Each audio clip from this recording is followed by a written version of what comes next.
যিনি আমাদেরকে বিভিন্ন প্রান্ত থেকে আজকে এই দিন মজলিসে একত্রিত তৌফিক দান করেছেন, এজন্য সবাই বলে আলহামদুলিল্লাহ।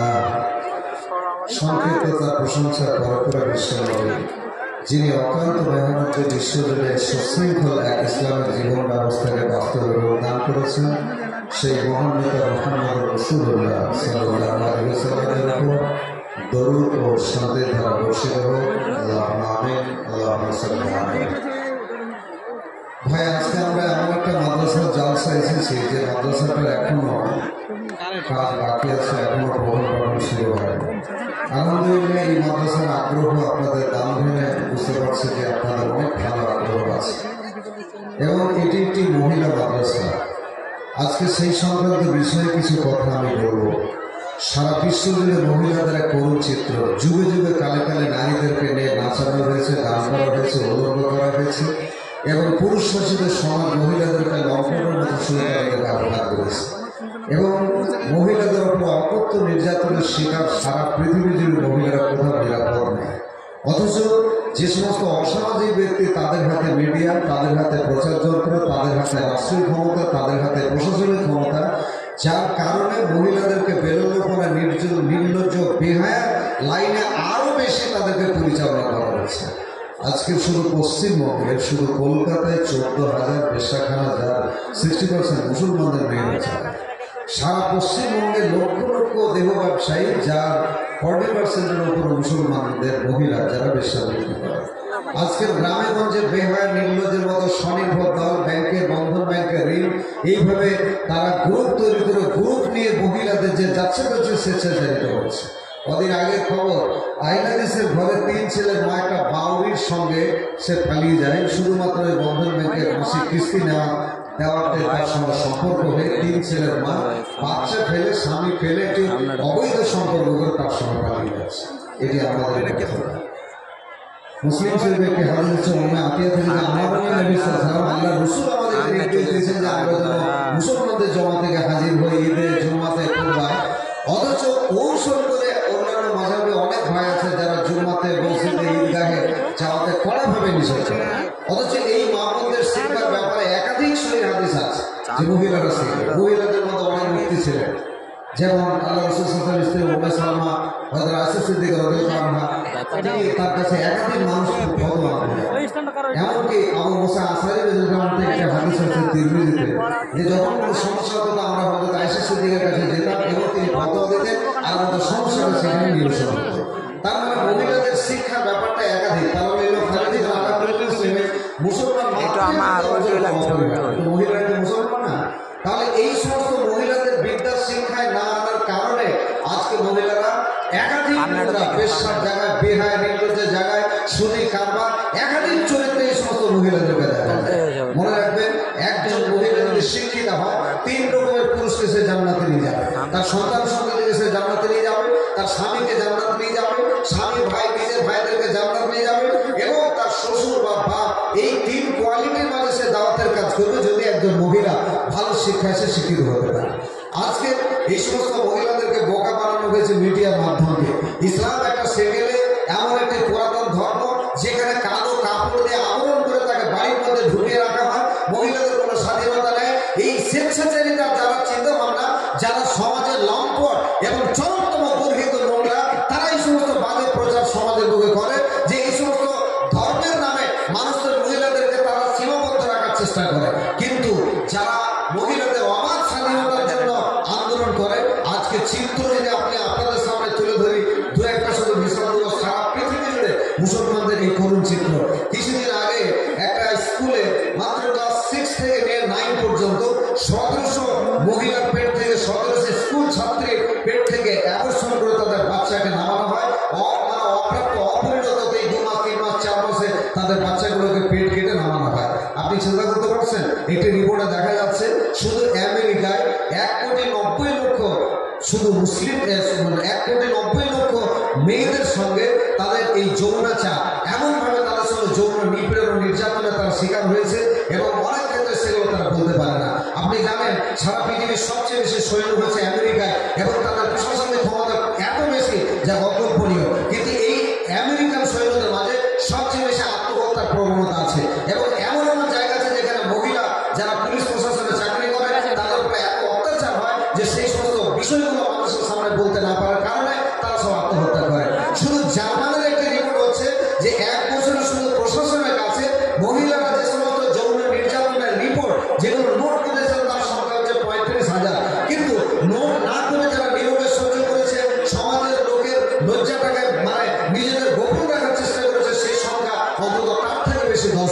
সারা পৃথিবী জুড়ে এইভাবে মহিলাদের উপরে এক অকথ্য নির্যাতন চলছে। এটি রিপোর্টে দেখা গেছে যে যে সমস্ত নগর বা শহরে যে সমস্ত মহিলারা চাকরি করেন, ঝাড়ু দেওয়ার কাজ করেন, সিভিল সেবার কাজ করেন, হোটেলে কাজ করেন, ক্লিনিকে কাজ করেন, এই সমস্ত মহিলাদেরকে সুন্দর করে সাজা এবং তাদেরকে উপভোগ করার এমন এক করুণ নির্যাতনের গল্প যা আপনি শুনলে অবাক হবেন। এদের মধ্যে 56% মহিলা বলেছেন যে আমাদেরকে তারা ভোগ করে, আমাদের কাছ থেকে সমস্ত রকম তাদের চরিতার্থ সব মিটিয়ে নেয়, তারপর আমাদেরকে শারীরিকভাবে নির্যাতন করে। এই সমস্ত হায়াতের মতো অত্যাচারীরা শুধুমাত্র বলে যে ইসলাম এদেরকে নিরাপত্তা দেয়নি। কিন্তু মনে রাখবেন, এটা আজকের নয়, আমি একটু আগে একটা আয়াত পড়েছি কোরআনের 31 নম্বর সূরা লোকমান এর মহাপ্রভু আল্লাহ 6-7 নম্বর আয়াতে বলেছেন, অমিনান নাস মাইয়াস্তারিল্লাহুল হাদিস লিউদিল্লাম সাবিল বিগরি ইলম ওয়া ইয়াত্তাখিযু হুজুয়া উলাইকা লাহুম আযাবুন মুহিন। মানুষের মধ্যে এমন কিছু ব্যক্তি আছে যারা নোবেল, গান, বাজনা এই সমস্ত মনোরঞ্জনের তৃপ্তি বাইরে থেকে তারা কিনে নিয়ে আসে, নিজেরা পথভ্রষ্ট হয়, পাড়া প্রতিবেশীকে তারা পথভ্রষ্ট করে এবং এদের এই সীমিত জ্ঞান হওয়ার কারণে এরা নিজেরাই বুঝতে পারে না। এবং শুধু তাই নয়, এরা এরকম অত্যাচারী যে ওয়াইদাতুল্লাহ আলাইহি আয়াতুনা, যখন আমার আয়াত তাদের সামনে তেলাওয়াত করা হয়, আল্লাহ মুস্তাকবিরান আয়াত নিয়ে তারা তর্ক বিতর্ক শুরু করে, না শোনার অভিনয় করে। মহাপ্রভু আল্লাহ বললেন, কাআল্লাম ইয়াসমাহা কাআন্না ফি উযুরি ওয়াকরা ফাবাশশিরহু বিআযাবিন আলীম। এরা যখন শুনতে পায় না, বোমার মদিন হয়ে যায়। এ নবী কঠিন আযাবের সংবাদ এই সমস্ত পাপিষ্ঠ অত্যাচারী হায়াতদেরকে শোনান। এই আয়াতটি সেই সময় অবতীর্ণ হয় যখন নবী করিম সাল্লাল্লাহু আলাইহি ওয়াসাল্লাম দাওয়াত দিচ্ছেন, মহিলাদেরকে পর্দার আড়ে লুকাবার কথা বলছেন, মহিলাদের ইজ্জত আবরু সম্মান চিরস্থায়ীভাবে আরো সুশৃঙ্খলভাবে এই বক্তব্য যখন রাখছেন, ঠিক সেই সময় ইরান থেকে এক নাচ, বাইজি, গানের এক ব্যবস্থাপনা একটা পুরো টিমকে নিয়ে আসা হয় এবং নিয়ে আসার পরে মুসলমান যারা হয়ে যাচ্ছে তাদেরকে ফেরাবার একটা অপকৌশল। এই আয়াত থেকে বোঝা যায় যে যুগে যুগের কালে কালে এই সমস্ত মহিলাদেরকে নাচ, গান শুধুমাত্র পুরুষদের মনোরঞ্জনের জন্য, পুরুষদের তৃপ্তির জন্য তাদেরকে ব্যবহার করা হয়। এবং হাসরের মাঠে মহাপ্রভু আল্লাহ প্রশ্ন করবেন, বিআইয়ে দামবিন কুতিলা, কোন কারণে মহিলাদেরকে কতল করা হয়েছে। একাধিক জায়গায় এখনো তাদেরকে ছবি করে দেখে যে পেটে মেয়ে সন্তান বা পুরুষ সন্তান, মেয়ে সন্তান হলে তাকে হত্যা করো। এই হত্যা করার প্রবণতা সারা বিশ্ব জুড়ে চলছে। এগুলো সবচেয়ে বড় কারণ হলো আজকের সমাজের মা বোন, সেই সমস্ত মা বোন যারা নিজেদেরকে আপডেট মনে করে, সেই সমস্ত মা বোন যারা ইসলামকে ঘৃণার চোখে দেখে, সেই সমস্ত মা বোন যাদের ইসলাম সম্বন্ধে কোনো ধ্যান ধারণা বা জ্ঞান গরিমা না থাকার কারণে তারা সমাজের বুকে প্রতিষ্ঠিত। অনেক মহিলা আছে যারা স্কুলের শিক্ষিকা, অনেক মহিলা যারা রাজনৈতিক নেতা হিসেবে কাজ করেন। এই সমস্ত মহিলারা যারা ইসলাম সম্বন্ধে তাদের জ্ঞান নাই, তারাই মহিলা সমাজে এই সমস্ত প্রোপাগান্ডা চালায় এবং যাচ্ছে তাচ্ছে মাঝে মাঝে মন্তব্য করার কারণে আজকের এই মহিলাদের এই চরমতম বিপর্যয়। মনে রাখবেন, ইসলাম মহিলাদেরকে শিক্ষায় কোনো বাধা দেয় না।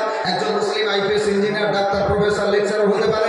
একজন মুসলমান আলেমা মহিলা আলেমা হাফেজ হতে পারে। একজন মহিলা দাওয়াতের কাজ করতে পারে। সমস্ত রকমের স্বাধীনতা তাদের দেওয়া হয়েছে। কিন্তু প্রতিটি মানুষকে, প্রতিটি মা বোনকে মনে রাখতে হবে যে তার মৃত্যুর পরে এই সমস্ত কোনো কাজে লাগবে না যদি তার ভালো আমল না থাকে।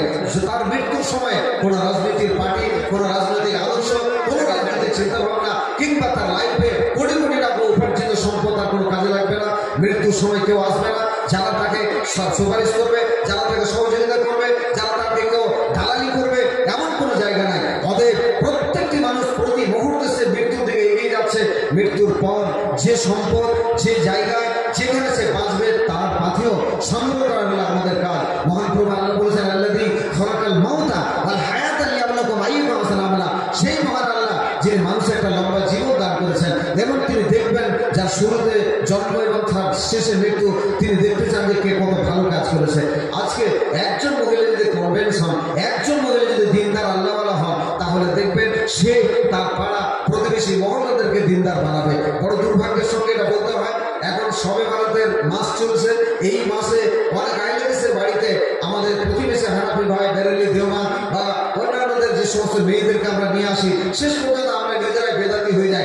আমাদের এই বাড়িতে অনেক রকমের পূজা হয়, আমাদের বাড়িতে লাইট জ্বলে, আমাদের বাড়িতে 100 রেখাতের বেশি নামাজ হয়, আমাদের বাড়িতে হালুয়া তৈরি হয়। এই সেই সমস্ত বাড়িতে, যে বাড়িতে দিনী তালিম না থাকার কারণে বিদাতীদের বিভিন্ন রকমের বিদআত সংক্রামিত হয় আমাদের মাঝে। এর প্রতিবাদ করার জায়গা হলো আজকের এই মাদ্রাসা। আলহামদুলিল্লাহ, এই মাদ্রাসার মাধ্যম দিয়ে সমাজের উপর অনেক ভালো কাজ হবে এটা আমি আশা করি। কারণ একজন মহিলার শিক্ষার নৈতিক অধিকার আছে, আমরা তাদের সেই নৈতিক অধিকারকে খর্ব করেছি, তাদের সেই অধিকার থেকে তাদেরকে বঞ্চিত করেছি। অত্যন্ত ভালো লেগেছে যে আজকের এই প্রতিষ্ঠানটাতে আমরা এত মানুষ আজকে এসে উপস্থিত হয়েছে, রাস্তা থেকে চতুর্দিকে জায়গা দেওয়া যাচ্ছে না। এটা আমাকে অনেক ভালো লাগছে এবং আমি আপনাদের জন্য দোয়া করি প্রতিষ্ঠানটায় আপনারা আন্তরিকভাবে সহযোগিতা রাখবেন। মনে রাখবেন এক একটা হিরের টুকরো মহিলা পৃথিবীতে জন্মেছিলেন বলে সারা পৃথিবীর সবচেয়ে বড় বড় মহাপুরুষের জন্ম হয়েছে। যত পৃথিবীতে বড় বড় মহাপুরুষ আছে সমস্ত মহাপুরুষের পিছনে একজন মহিলা, যে মহিলা তাকে পেটে ধারণ করেছে, যে মহিলা তাকে ভালো শিক্ষা দিয়েছে, যে মহিলা তাকে উত্তম আদর্শের অধিকারী হিসাবে মেহনত করে তাকে তৈরি করেছেন, সেই পিছনে একজন মহিলা। অতএব একজন দিনদার আল্লাহওয়ালী পরেশগার মহিলা বানানো প্রত্যেকটা পিতার এক নৈতিক দায়িত্ব এবং প্রতিটি পিতার কাছে একজন মহিলা হক রাখে, অধিকার রাখে এবং সে অধিকার থেকে তাকে বঞ্চনা দেওয়া কোনো অধিকার কোনো পুরুষের নেই। মহান প্রভু আল্লাহ বলছেন এতিনাল করবা হাত তোমার মিসকিন, গরিব আর মিসকিন এবং সবচেয়ে নিকটতম যা তোমার তাদেরকে যা অধিকার তার যা হক তোমরা তা প্রদান করো। অতএব আপনার মেয়ে এর অধিকার হলে সে ভালো শিক্ষায় শিক্ষিত হবে। আজকে সমাজে আমাদের মা বোনদেরকে আমরা ভালো শিক্ষা না দেওয়ার কারণে তারা হুহু করে কলেজ লাইনে যায়। এই মাসে আমরা জানি যে 14ই ডিসেম্বর 14ই ফেব্রুয়ারি এটা একটা বেহায়া দিবস। আমরা হয়তো জানি না এই বেহায়া দিবসের উৎপত্তি কখন থেকে এবং এর কারণটা কি, যেটা করে ভ্যালেন্টাইন্স ডে বলছি। কয়েকদিন আগে দেখলাম যে আজকের যুগে যুবক আর যুবতীরা এত নির্লজ্জ, এত নিচে নামতে পেরেছে। এরা যায় পার্কে, এরা যায় বিভিন্ন হোটেলে এবং নির্লজ্জের মতো তারা উলঙ্গ হয়ে যাচ্ছে নিজেদের মধ্যে নোংরামি করে আর সেগুলোকে ভিডিও করে, আবার তারা ফেসবুকে হোয়াটসঅ্যাপে তারা এই সমস্ত পোস্ট করে। আপনি ভাবতে পারছেন যে কত নিচে এরা নেমেছে। অথচ আজ থেকে বহু বছর আগে, অন্তত প্রায় 2000 বছর আগে একজন ব্যক্তি যার নামই ছিল ভ্যালেন্টাইন্স, সেন্ট ভ্যালেন্টাইন্স, সেই লোকটি প্রথম তিনি একজন খ্রিস্টান পাদ্রী ছিলেন এবং সেই খ্রিস্টান পাদ্রীর যুগে একজন হিংস্র অত্যাচারী শাসক ছিল।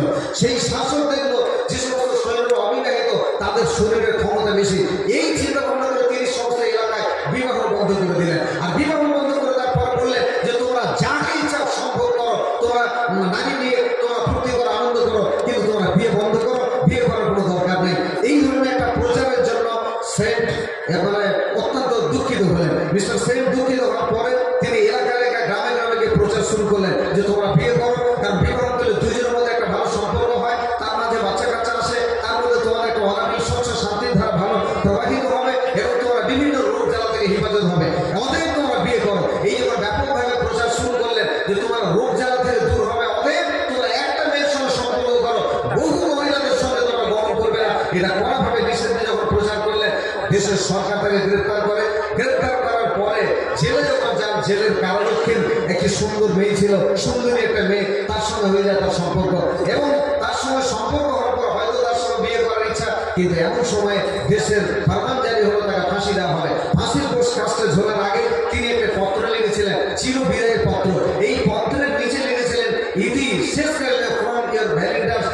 সেই দিন থেকে এই ভ্যালেন্টাইন্স ডে তার উদ্দেশ্য ছিল যে নারীদের বহু অবাধ বিচরণ, বেপরদা, নির্লজ্জ, বেহায়া প্রতিরোধ করে একটা সুশৃঙ্খল সমাজ গঠন করা। আর আজকে ঠিক তার উদ্দেশ্যটাকে উল্টো করে নিয়ে আমরা তার নামে আজকের এই বেহায়া দিবস আজকে পালন করছি এবং এখানে সবচেয়ে বড় নপুংস হিজড়ে আর কাপুরুষের মধ্যে যে মুসলমানদের সেই সমস্ত অভিভাবকরা যাদের যুবতী মেয়েদেরকে যুবক, বেহায়া, নির্লজ্জ, চরিত্রহীনদের বাড়িতে চাপিয়ে হোটেলে গিয়ে তাদেরকে নিয়ে রিল্যাক্স করে, তাদেরকে নিয়ে ফুর্তি করে, আর এরা নির্মতা পুরুষ কাপড় পালন করে। এরা প্রত্যেকেই কাপুরুষ এবং এরা প্রত্যেকে দায়িত্বের খাতায় নাম লিখিয়ে নিজের এই চরমতম অপরাধ করেছে।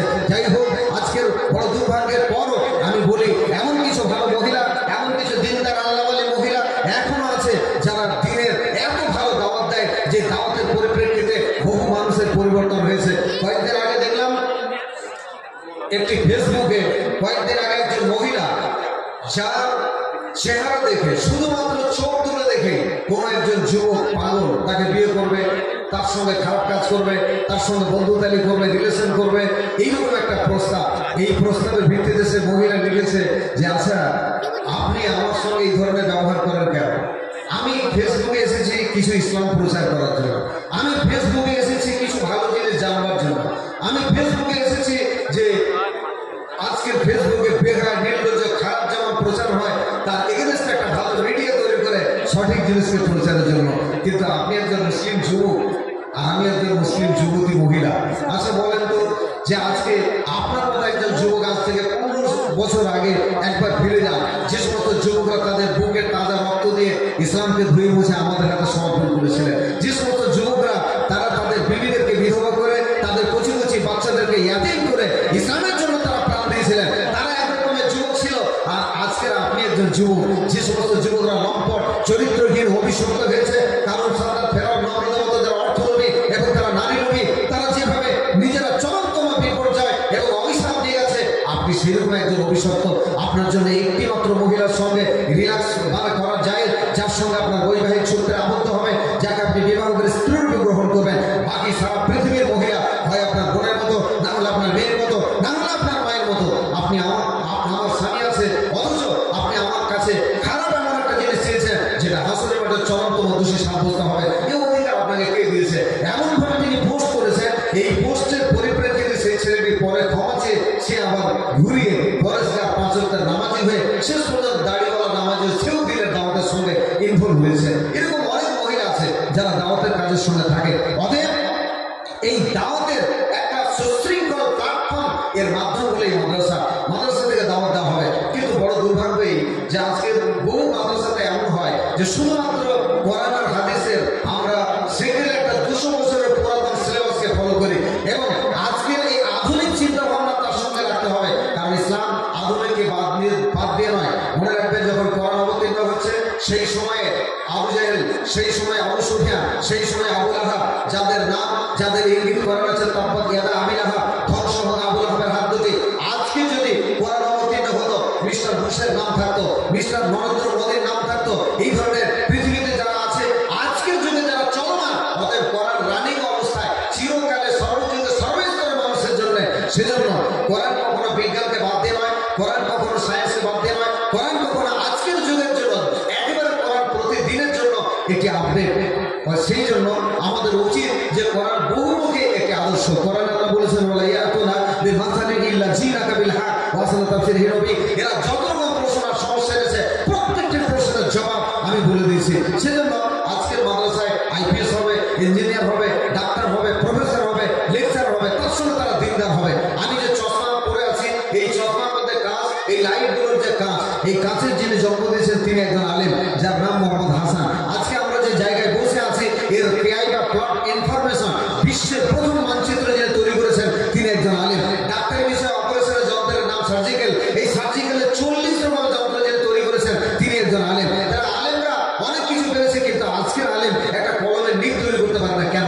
এর একটিমাত্র কারণ যে আমরা 200 বছরের একটা পুরাতন সিলেবাসকে নিয়ে পড়ে আছি, যার ভিত্তি নেই। অনেক ক্ষেত্রে এমন কিছু বই পড়ানো হয় যে বইগুলো একটা বাচ্চার ভবিষ্যতে কোনো দরকার লাগে না। মনে রাখবেন, একটা ইসলাম একটা পরিপূর্ণ জীবন ব্যবস্থা। অতএব ছেলেটি যেমন ভালো আরবি বলবে, তত ভালো তাকে ইংরেজি বলতে হবে। এটা খুবই লজ্জাজনক, এটি অপ্রিয় বাস্তব সত্য যে অমুসলমানদের একটি মিশন আছে রামকৃষ্ণ মিশন। এই রামকৃষ্ণ মিশনে একটা বাচ্চা আরবি শেখে সপ্তাহে মাত্র 2 দিন 2 ঘন্টা করে, 2.5 বছরের ভিতরে বাচ্চারা থ্রলি আরবি বলতে পারে। কিন্তু একটি খারেজি মাদ্রাসায় 12 বছর পড়ার পরে সে আরবিতে কথা বলতে পারে না। এটি আমাদের একটি ব্যর্থতা, এবং শুধু এই ব্যর্থতা একদিক থেকে নয়, বহু দিক থেকে। আজকে আমাদের যে জাকাত, যে ফিতরা, কুরবানি, এগুলোতে 8 শ্রেণীর মানুষের হক অধিকার ছিল।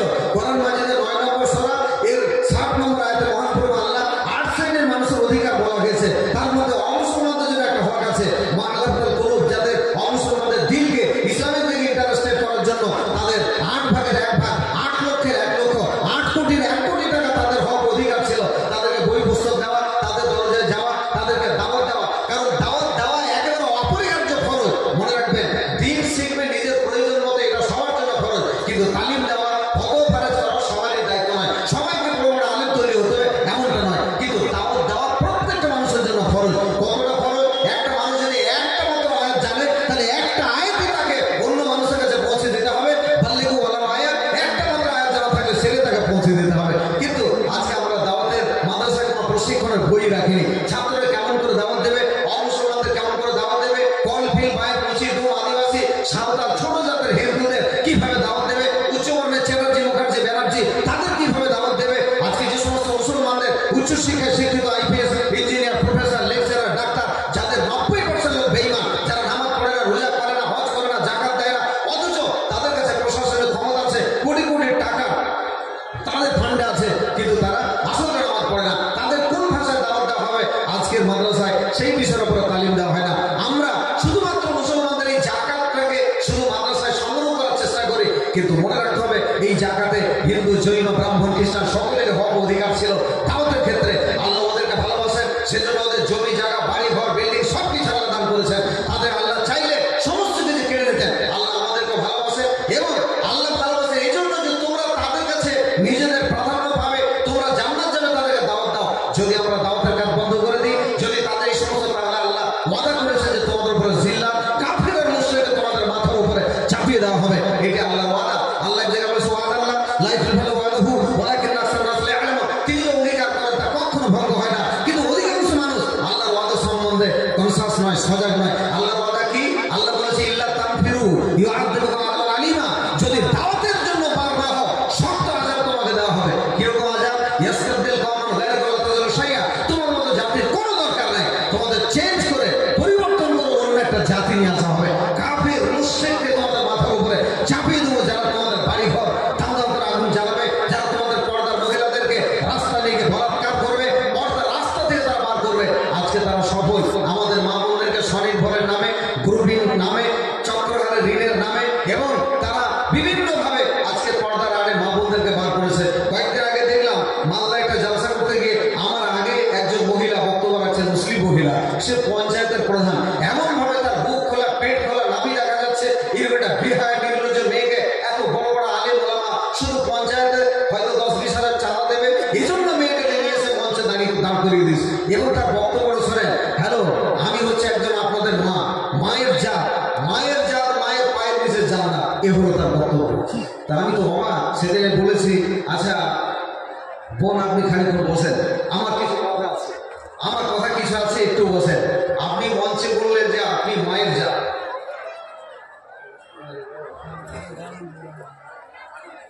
আপনি মায়ের জাত, আমরা কিসের জাত? আমরা কি হিজড়ে? আপনি মায়ের জাত, আপনার পায়ের নিচে আমাদের জান্নাত, আমরা কি হিজড়ে? আপনি কি কথা কারোর কাছে শোনেননি? পৃথিবীর সমস্ত মহিলার জান্নাত তার স্বামীর পায়ের নিচে। এই হাদিস আমরা জানা নেই। আপনার এটুকু সাধারণ সেন্স নাই। এটা একটা মাদ্রাসার জালসা, এখানে সামনে কোরআন কিতাব নামানো আছে, এতগুলো আলেম ওলামা আছে। আপনি এমন একটা কাপুরুষ মহিলা, এইটুকু সাধারণ জ্ঞান নাই যে আপনাকে একটা হিজাব নিয়ে ইজ্জতের সঙ্গে একটা অন্তত আলেমদের সামনে দাঁড়াতে হবে, এই জ্ঞান এই হাদিস মুখস্থ নেই। আর আপনার পায়ের নিচে জান্নাতের হাদিস এত বড় লোককে শোনালেন আপনি। আর এই মাদ্রাসার যারা কর্তৃপক্ষের দায়িত্বে যারা আছে, তারা এমন নামায় যে এরকম একটা মহিলাকে ডেকেছে কিছু টাকার লোভে। আপনাদের আল্লাহর প্রতি বিশ্বাস নেই? এইরকম মঞ্চে এর বক্তব্য রাখার অধিকার আল্লাহর ঘর থেকে তাকে দেওয়া হয় না। যুগে যুগে কালে কালে এত নবী এসেছে, একটা মহিলাকে আল্লাহ রাব্বুল ইজ্জত নবী বানাননি। আর আল্লাহ রাব্বুল ইজ্জতের পক্ষ থেকে মহিলাদেরকে সান্ত্বনা দেওয়া হয়েছে, তোমরা বাড়িতে দাওয়াতের কাজ করবে। কখনো কোনো মহিলার দায়িত্ব নাই যে সে মসজিদে ইমামতি করে, দেশের শাসনভার গ্রহণ করে, সে পঞ্চায়েতের প্রধান হবে, দেশ পরিচালনা করবে, এরকম দায়িত্ব তাদেরকে দেওয়া হয় নাই। মহান আল্লাহ বলেছে আর রিজাল কওমুন আলান নিসা, নারীদের উপর মহান করে আল্লাহ বিশেষত্ব দান করেছে। একটা পুরুষকে আল্লাহ অনেক নারীদের উপর শ্রেষ্ঠত্ব দান করেছে। এই শ্রেষ্ঠত্ব তাকে মেনে নিতে হবে। স্বামী আর স্ত্রী, যেখানে কোরআন মাজিদে রাতের কথা আছে ওখানে অন্ধকারের কথা, যেখানে জান্নাতের কথা ওখানে জাহান্নামের কথা, যেখানে পুরুষের কথা ওখানে মহিলার কথা। অতএব একটা সংসার পরিপূর্ণ হয় একটা মহিলা এবং একটা পুরুষকে নিয়ে, তবে একটা সুন্দর সংসার তৈরি হয়। এই সংসারে একটা বড় মহাপুরুষ তৈরি হয় যদি একটা শিক্ষিতা, আল্লাহওয়ালি, দিনদার, পরেশগার দিকে একটা মহিলা যদি সে আসে, সে স্বামীকে উৎসাহ দেবে ভালো কাজের জন্য, ছেলেদেরকে তালিম দেবে ভালো শিক্ষার জন্য এবং উচ্চ শিক্ষায় সে শিক্ষিত করার জন্য ভিতর থেকে সে উদ্বুদ্ধ করবে। এটাই একটা মহিলার দায়িত্ব। একটা মহিলার দায়িত্ব নয় যখন সে বাড়ি থেকে বার হবে তখন শয়তান তার সাথে যায়, সে পেশাবৃত্তি করবে, নোংরা হবে এবং তার শারীরিক গঠন আর তার চাহিদা এমন যে শেষ পর্যন্ত সে খারাপ না হয়ে পারে না। পৃথিবী জুড়ে এই সমস্ত নোংরামি চলছে। আর এই নোংরামির কারণে অবাধ কিছু মহিলারা যখন নিজেরা স্বেচ্ছাচারিতা করে, যার ভিত্তিতে 3.5 কোটির বেশি মানুষ সারা পৃথিবীতে যৌন মারণব্যাধি রোগে এডসে তারা ভুগছে। এর জন্য বেশি বড় দায়ী হলো মহিলারা। বিভিন্ন জায়গায় তাদের কোনো রোজগার নাই, এমন আমার মহিলা স্বেচ্ছাচারিতা হাজার পুরুষের সঙ্গে মেলামেশা করার পর দেখতে দেখতে 35-40 বছর বয়স হলো, আর যখন বিয়ে হচ্ছে না তখন বাধ্য হয়ে সে বেশ্যাবৃত্তি করে, বিভিন্ন কলকাতার ফ্ল্যাটে ঝাড় দেওয়ার নাম করে একাধিক পুরুষের মনোরঞ্জন করে এবং সে এই এমন একটা জায়গা সিচুয়েশন তৈরি করে। ইসলাম তাদেরকে পবিত্র জীবন দিতে চায় আর এরা বেহায় নির্লজ্জের জীবন চায়। ইসলাম তাদেরকে শান্তিতে থাকতে দিতে চায়, ইহকাল আর পরকালে নিরাপত্তা দিতে চায়, আর এরা এই নিরাপত্তার বিঘ্নতা সৃষ্টির জন্য এই চতুর্দিকে ছুটে বেড়ায়। মনে রাখবেন, এই যত নোংরামি করার জন্য 4 রকম পুরুষ পুরুষ দায়ী। এই মেয়েটি তার সন্তান যদি উপযুক্ত জোয়ান হয় তাহলে তার মাকে কন্ট্রোল করুন। এই মেয়েটার স্বামী সে যদি এখন সুস্থ সবল ইনকামে থাকে প্রতিবাদ করেন। আপনার বউ যদি নোংরা হয় আপনি দায়িত্বের খাতায় নাম লিখাবেন। সেই বুখারীর হাদিস ওয়াইন সামা সাল্লাল্লাহু আলাইহি মুসলিম ও যত নামাজ পড়ে রোজা করে হজ করে জাকাত দেয় তার নামাজ রোজা হজ জাকাত সমস্ত বাতিল হবে। সে দায়িত্বের খাতায় নাম লেখাবে, দায়িত্বের জন্য জান্নাত হারাম। অতএব এই মেয়েটা যদি তার বাপ উপযুক্ত থাকে আর তার বাপের নিয়ন্ত্রণাধীন যদি মেয়েটা থাকে, সে যদি খারাপ হয় তার বাপ যত নামাজ পড়ুক সব বাতিল হয়ে তার বাপও দায়িত্বের খাতায় নাম লেখাবে। ঠিক এই মেয়েটার ভাই যদি তার উপযুক্ত হয় প্রতিবাদের জায়গা থাকে, তার ভাই যদি প্রতিবাদ না করে তাহলে সেও দায়িত্বের খাতায় নাম লেখাবে। আমি আজকের মঞ্চে মা বোনদেরকে এই বার্তা দিতে চাই যে আপনারা এরকম সুন্দর মাদ্রাসায় আপনাদের জন মেয়ে ছোট ছোট মেয়ে তাদেরকে তালিমের ব্যবস্থা করেন এবং আপনারা নিজেরা বিহারের নির্লজ্জের মতো যুবতী মেয়েদেরকে রাস্তাঘাটে ছেড়ে দেবেন না। রাস্তায় বেরোলে তারা খারাপ হবে, চরিত্রহীন হবে এবং পুরুষ শাসিত সমাজে এমন একটা চরিত্র যে তারা যদি বাইরে থেকে চলে ফিরে খেতে পায় তারা বিয়ে করবে কেন? শেষ পর্যন্ত তারা বলে না নিজেরা আপনাকে প্রতিষ্ঠিত হয়ে তারপর বিয়ে করবো। মাঝে তালতলায় পাঁচতলায় ঝোপে ঝাড়ে এরা বিভিন্ন মেয়েদের সঙ্গে অবৈধ শারীরিক সম্পর্ক করে নিয়ে তাদের চাহিদা যখন মিটে যায় তখন তারা বিয়ের প্রবণতা কমে যায়। কিন্তু মেয়েটা বিয়ে দিতে হবে মাথায় টেনশন, যার কারণে আজকে মেয়েদেরকে চড়া মূল্য দিয়ে ফোন দিয়ে তাদেরকে বিয়ে দিতে হয়। মনে রাখবেন, মহিলা যদি পর্দাশীল হয় আল্লাহওয়ালি হয় ভাদ্র মাসে কুকুরে যেমন কুকুরেদের পিছনে ছোটে এরা বিয়ে করার জন্য সেইভাবে আপনাদের পিছনে ছুটবে। যদি আপনারা নিজেদের ইজ্জত আর আপনাদের সম্ভ্রম যদি আটকে রাখতে পারেন, সেজন্য আমি বলবো যে একজন মহিলার আদর্শ জীবন হলো পর্দা পুরুষের সঙ্গে। একজন মহিলার নামাজ সবচেয়ে বাড়ির একেবারে নিভৃত বাড়ির ভিতরের নামাজই হলো সবচেয়ে উত্তম নামাজ। কিন্তু যদি সে মসজিদে যেতে চায়, যদি সে যাওয়ার ইচ্ছা প্রকাশ করে, তার স্বামী তার বাপ বাধা দিতে পারে না। এবার বলবো প্রতিটি মসজিদে অন্তত মহিলাদের নামাজের জন্য ব্যবস্থা করেন। মহিলারা জুমার খুতবা শুনলে তাদের দিল এত বড় যে যদি তারা ঠিকভাবে ইসলামকে বুঝে নেয় গোটা সমস্ত সম্পদ ইসলামের জন্য দান করে দেবে। যেমনটা নবী মুহাম্মদ রাসূলুল্লাহ সাল্লাল্লাহু আলাইহি সাল্লামের প্রথম স্ত্রী হযরত খাদিজাতুল কুবরা রাদিয়াল্লাহু আনহা তার জীবনের অর্জিত এক বড় তিনি ব্যবসায়ী ছিলেন, তিনি একজন বড় বণিক ছিলেন। সমস্ত সম্পদ আল্লাহ রাসূলের চরণে তিনি নিবেদন করেছিলেন আর আল্লাহ রাসূল এই সমস্ত সম্পদকে তিনি দাওয়াতে সব ব্যয় করে দিয়েছিলেন। তাহলে একজন মহিলা যদি আল্লাহওয়ালি হয় তাহলে দিনের জন্য সব সম্পদ দান করবে। মনে রাখবেন, এই সমস্ত মেয়েরা স্বনির্ভর দল, এই সমস্ত চক্রহারে বন্ধন ব্যাংকের রং, এই সমস্ত মেয়েরা বিভিন্নভাবে তাদের ভবিষ্যতের জন্য টাকা সঞ্চয়ের জন্য ছুটতে শুরু করে।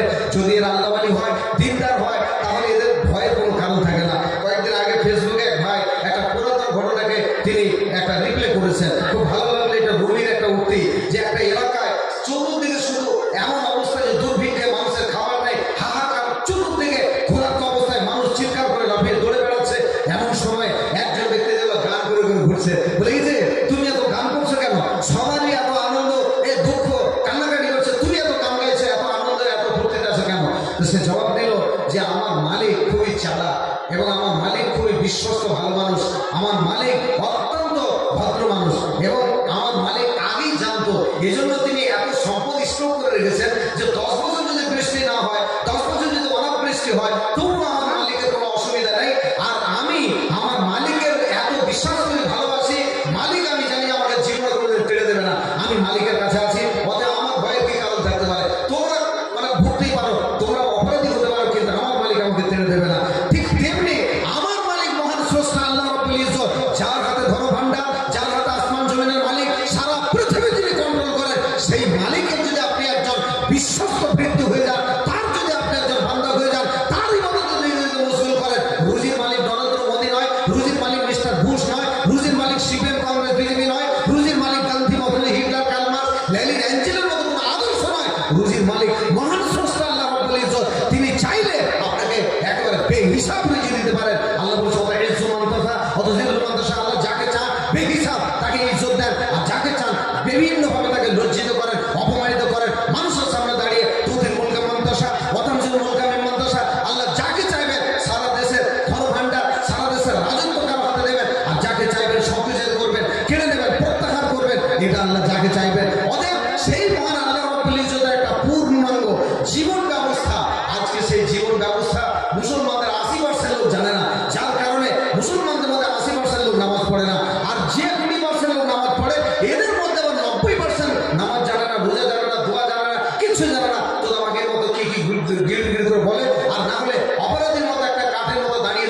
ইমামের অনুসরণ করে। আমি এর চূড়ান্ত প্রমাণ পেয়েছি আমার একজন অত্যন্ত সম্মানীয় ব্যক্তি, যিনি কলকাতা লালবাজারের একটা পুলিশের হেড অফ দ্য ডিপার্টমেন্ট। তিনি আমার এই বীরভূম জমিয়াতে যখন আমি আমার এলাকায় একটা বড় প্রোগ্রামে দাওয়াত দিয়েছি, তো তিনি রিটায়ার করার পরে আমার সঙ্গে 2 দিন ছিলেন। 2 দিন থাকার পরে বিভিন্ন প্রশ্ন উত্তর, বিভিন্ন প্রোগ্রামে বক্তব্যের পর আমার বাড়িতে আমার সঙ্গে বসে তিনি বললো, বাবা তুমি আমার ছোট ছেলের থেকেও ছোট, আমার বড় ছেলে তো অনেক বড়, তা আমি তোমার এই 2 দিন থাকার পরে আমার একটা মনে হলো যে আমার থেকে বড় অপরাধী পৃথিবীতে আর কেউ নেই। আর আমার বাপ একজন লোহিয়া প্রতারণী ছিল, জানেন, যে কোটি কোটি টাকা খরচ করিয়েছে শুধু আমাকে পয়সা ইনকামের জন্য। আমি যখন মঞ্চে উঠি তো ঘন্টার পর ঘন্টা ইংরেজি বলতে পারি, এবং সারা কলকাতা, সারা পশ্চিমবঙ্গে বড় বড় ইন্ডাস্ট্রিজের মালিক, কন্ট্রাক্টর, বড় বড় যারা আইপিএস ইঞ্জিনিয়ার, যারা আমাকে স্যালুট করে, সম্মান করে, শ্রদ্ধা করে, সালাম করে। কিন্তু এই তোমার সঙ্গে কয়েকদিন প্রোগ্রাম করার পরে মনে হলো যে আমার থেকে ইসলাম সম্বন্ধে নিরেট মূর্খা আর কেউ নেই। আমি যখন নামাজে দাঁড়াই তখন কি বলে আমি নিজেই জানি না, কয়েকটা মাত্র সোরা মুখস্থ আছে, এর মানে জানি না। এতদিন ধরে আমি কোটি কোটি টাকা শুধু উপার্জনের জন্য আমার জীবনটাকে ব্যয় করেছি, এবং আমি মনে করতে যে অনেক বেশি আমি সম্মানীয়। কিন্তু আল্লাহর কাছে আমার কি করে সম্মান হবে, যেখানে আমার রোজা ঠিক হচ্ছে কিনা জানি না, নামাজ ঠিক হচ্ছে কিনা জানি না, ইসলাম সম্বন্ধে আমার কোনো জ্ঞান নেই। আজকে একাধিক মা বাপ এই ধোকায় তার ছেলেকে IPS engineer, doctor, professor, lecturer বানায়, আর ইসলামটাকে অ্যাডিশনাল মনে করে, এটা শিখলেও চলবে, না শিখলেও চলবে, এইরকম ভাবে সেটাকে গাফলতির সঙ্গে এরা দূরে সরিয়ে দেয়। যার কারণে এই সমস্ত সন্তানরা যখন বড় হয় তখন তাদের দ্বীনি মানের কোনো সচেতনতা থাকে না, শেষ পর্যন্ত পাক্কা বেঈমান হয়, ইসলাম থেকে তারা বেরিয়ে যায়। আজকে এত বড় লজ্জাজনক ভুলবার কোথায়? যদি আপনাদের লোকাল থানায় গিয়ে দেখলেন যে লোহাপুরে কিংবা আপনাদের আপনার কি বলে কোন থানা, এটা নোয়াখালী থানায় যদি গিয়ে দেখেন যে একটা বড় বাবু একজন মুসলিম, তাহলে সভাপতি সাহেবের দাঁড়িয়েওয়ালা মানুষ, তিনি যে ওখানে গিয়ে সালাম দেন, যে একজন মুসলমানদের সালামের তিনি জবাব দেবেন না। কেন? যে এটাকে তিনি অত্যন্ত খারাপ, লাল চোদায় বসে বলে তাকে বসাবে, সালামের জবাব দেবে না। এমনকি অনেক মুসলিম আইপিএস ইঞ্জিনিয়ার, প্রফেসর, লেকচারার অনেক আছে যারা অমুসলমানদের সঙ্গে বসে সে নিজেকে দুঃখ প্রকাশ করে যে আমার থেকে হতভাগ্যার কেউ নেই, যে আমি মুসলমান ঘরে জন্মগ্রহণ করেছি। এটা অত্যন্ত একটা দুর্ভাগ্যজনক অবস্থা। সেজন্য আমি বলছিলাম যে আমাদের সন্তানরা হিরের টুকরো, এরা আইপিএস হোক, ইঞ্জিনিয়ার হোক, ডাক্তার হোক, প্রফেসর হোক, তার সাথে সাথে তারা দিনদার হোক, আল্লাহওয়ালা হোক, ইসলাম সম্বন্ধে সজাগ হোক। আর এর মূল চাবিকাঠি হলো মা বোনরা। সেই মা বোনদের দিনের শিক্ষায় আপনারা একটু সচেতন হন। মা বোনদের দাওয়াতের জায়গা পর্দা সহ, মা বোনরা তাদের সন্তানের কাছে দাওয়াত দেবে, তারা বাপের কাছে দাওয়াত দেবে, শ্বশুরের কাছে দাওয়াত দেবে, এবং পর্দা সহ তাদের যাদের সঙ্গে বিবাহ হারা তাদের কাছে সে দিনে দাওয়াত দেবে, মহিলা মহলে সে দাওয়াত দেবে। এই কাজ করার সুযোগ আমরা পাইয়ে দেবো, এই আমি কামনা করি। আল্লাহ আমাদের সঠিক দিন ইমানের সঙ্গে থেকে সুশৃঙ্খলভাবে ইসলামিক জীবন ব্যবস্থাকে কায়েম করার তৌফিক দান করুন। ওয়া আখিরু দাওয়ানা আনিল হামদুলিল্লাহি আলামিন। আসসালামু আলাইকুম ওয়া রাহমাতুল্লাহ। সম্মানীয় উপস্থিতি,